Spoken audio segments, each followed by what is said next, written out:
सर्वप्रथम मैं नीति न्यूज़ यूट्यूब चैनल का आभार व्यक्त करता हूं कि उन्होंने इस महत्वपूर्ण और बहुत चर्चित मुद्दे पर यानी वक्फ अमेंडमेंट बिल पे मुझे अपनी बात कहने के लिए बुलाया है। ये जो आपका प्रश्न है कि वक्फ बोर्ड क्या है, कब बना, क्यों है, देखिए जो मुस्लिम धर्मार्थ या समाजार्थ कार्यों के लिए, लोकहित के लिए जो दान दक्षिणा की जाती है उसको वक्फ करना कहते हैं।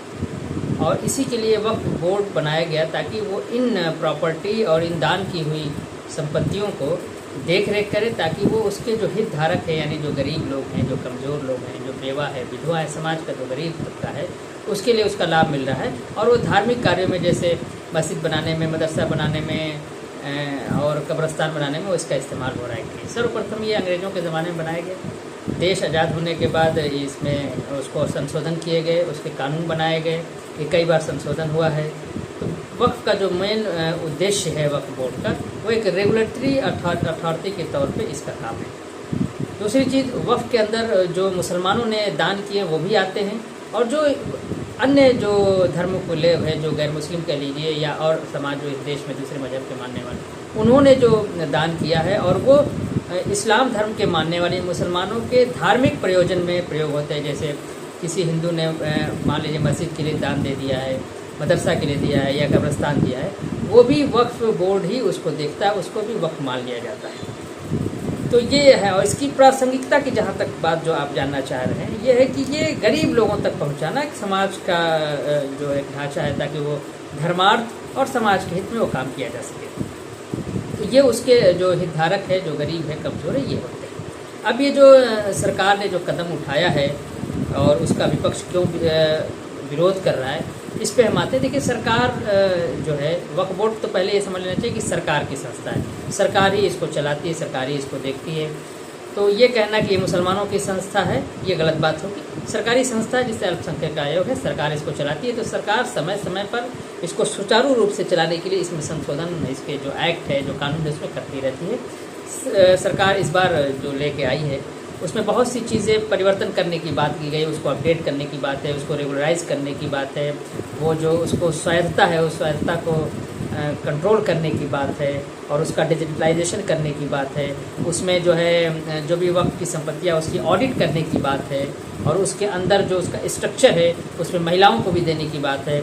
पसमानदा समाज के जो ओबीसी तबका है मुसलमानों का, उसको जगह देने की बात है, रिजर्वेशन देने की बात है। और जो गैर मुस्लिम जो हैं, जो अमुस्लिम हैं या हिंदू हैं, सिख है, जैन, ईसाई, उनको भी उसमें मेंबर बनाने की बात है।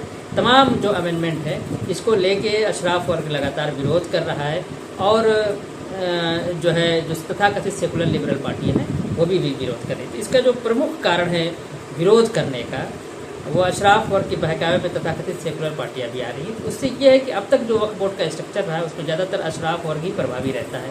जैसे एक सैयद मुगल, ये जो शासक वर्गीय मुसलमानों में जाती हैं, जो बाहर से आई हुई जाती हैं, वही वक्फ को चलाती है और सरकार के पैसे से, सरकार की ताकत से वक्फ का करती है। इसकी आवश्यकता क्यों पड़ी, ऐसा देखने में आया है तमाम रिपोर्ट्स को, और जो ब्यूरोक्रेसी या और भी जगह से जो सरकार को रिपोर्ट मिलती है कि वक्फ का जो मेन उद्देश्य है कि गरीब, कमज़ोर, विधवा और अनाथ लोगों को इसका फ़ायदा मिले, या धर्मार्थ कार्य जैसे मस्जिद बन गया, मदरसा बन गया, वहाँ तो उस तरह की चीज़ें नहीं देखने में आ रही थी।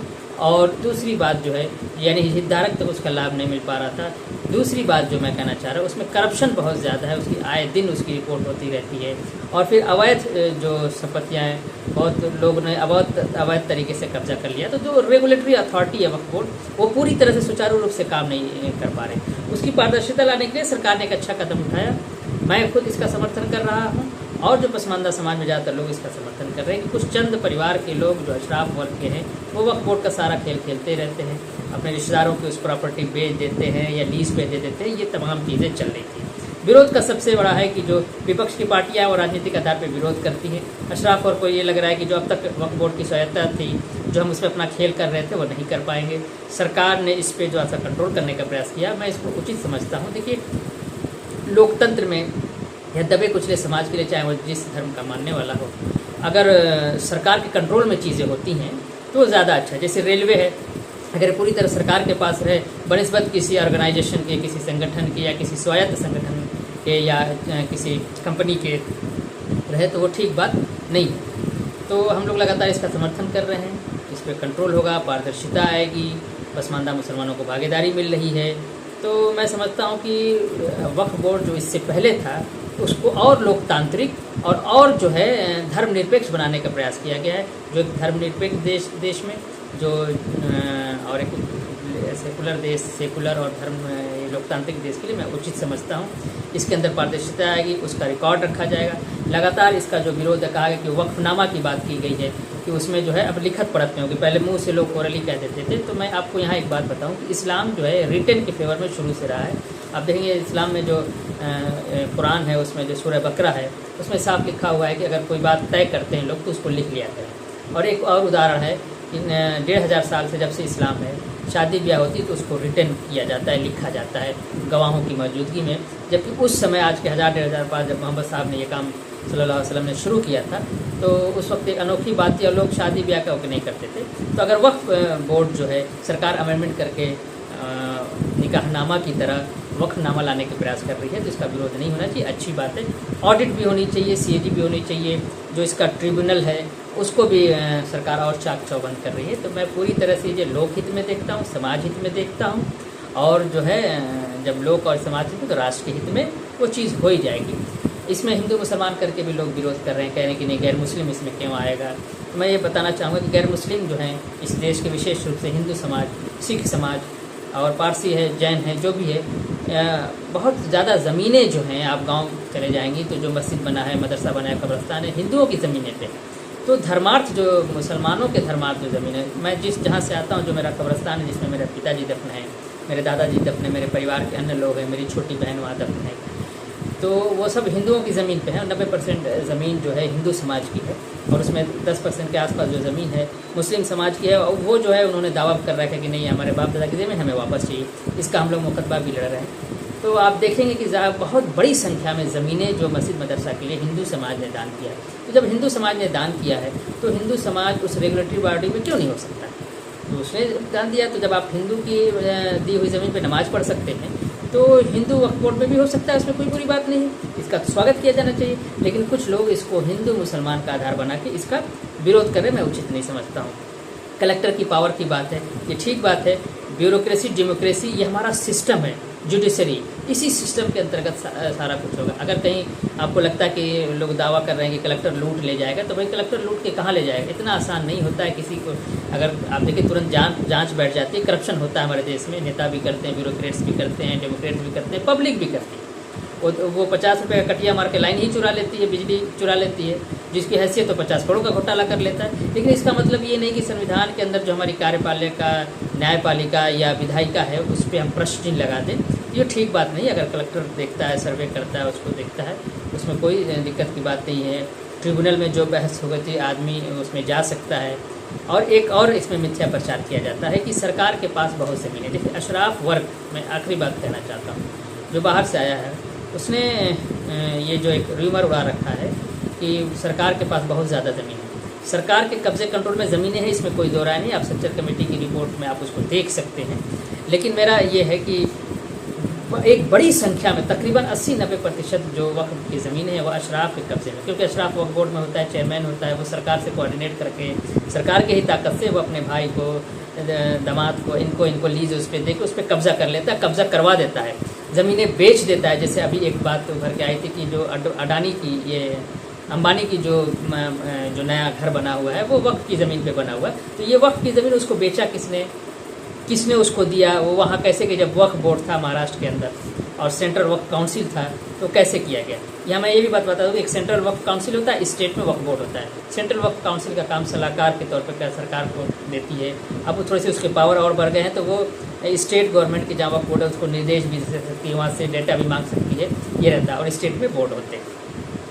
तो ज़्यादातर ज़मीनें अशराफ वर्ग के कब्ज़े में हैं और अशराफ वर्ग इस पे चर्चा न हो इसके लिए वो एक दुष्प्रचार करता है कि सरकार के पास ज़्यादा ज़मीनें कब्ज़े में।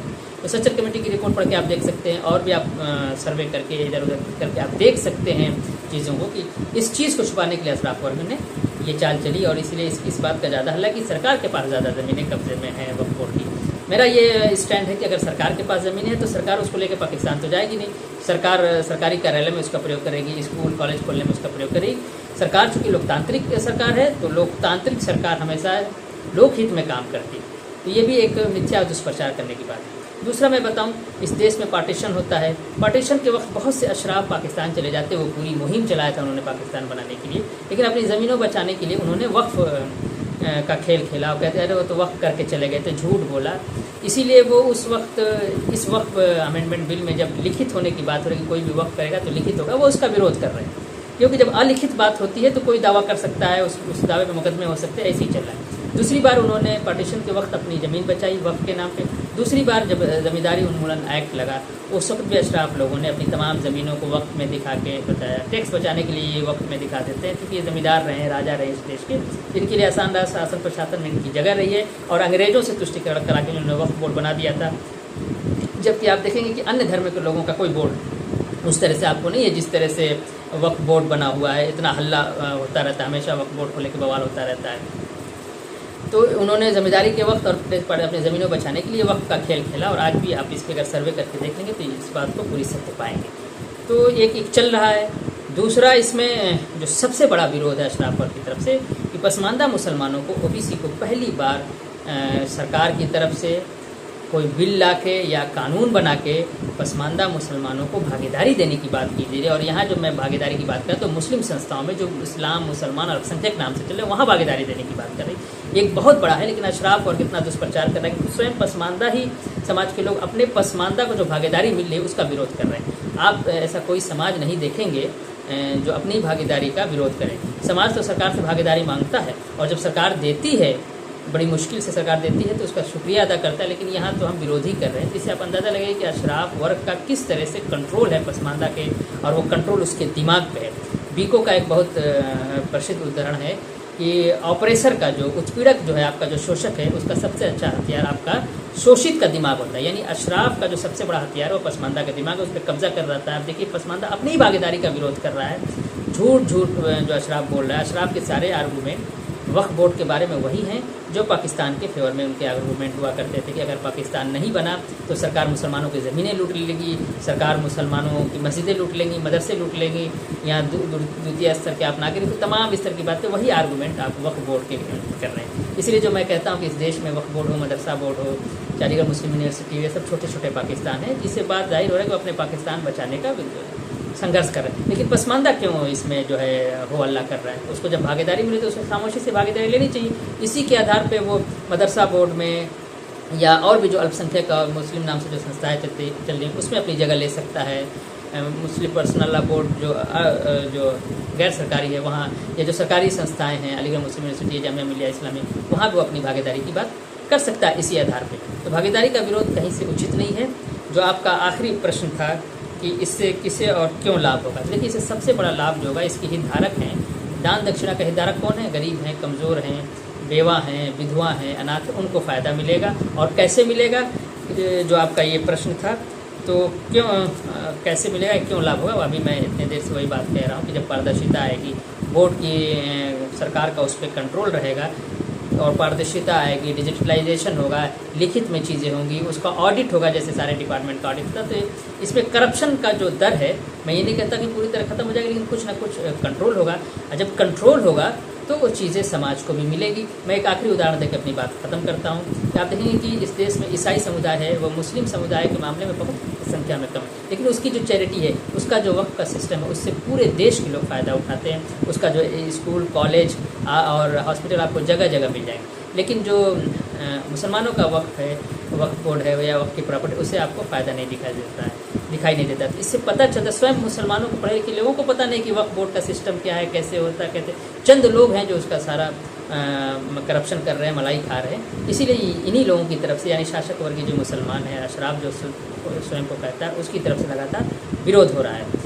तो मैं समझता हूँ कि इसका स्वागत होना चाहिए, और मैं ईश्वर से प्रार्थना करता हूँ कि ईश्वर अपने उससे इस वक्फ अमेंडमेंट बिल को पारित कराए दोनों सदनों में, और ये कानून बन के आए ताकि पसमानदा को इसका लाभ मिले, और इस देश में जो गरीब लोग हैं, कमज़ोर लोग हैं, चाहे वो किसी धर्मों के मानने वाले हैं, उसको इनका लाभ मिले। इस्लाम में वक्फ का पूरा सिस्टम जो है सेकुलर सिस्टम है, जो अल्लाह के रसूल सल्लल्लाहु अलैहि वसल्लम को एक यहूदी ने अपना बाग वक्फ किया कि आप इसको ले लीजिए। स्टेट, देखिए मुझे एक बात याद आ गई, मैं आपसे आज्ञा लेते हुए उसको ऐड करना चाहूँगा कि वो उसने मोहम्मद साहब, चूँकि उस वक्त मोहम्मद सल्लल्लाहु अलैहि वसल्लम एक राज्य चला रहे थे, तो एक यहूदी यानी दूसरे धर्म का मानने वाला ने मोहम्मद साहब को अपना बाग दिया कि आप इसको, मैं वक्फ करता हूँ, आप इसको लोक कल्याण के लिए ले आइए। तो यहाँ यह भी बात साबित होती है कि वक्फ जो है सरकार को ही करना चाहिए।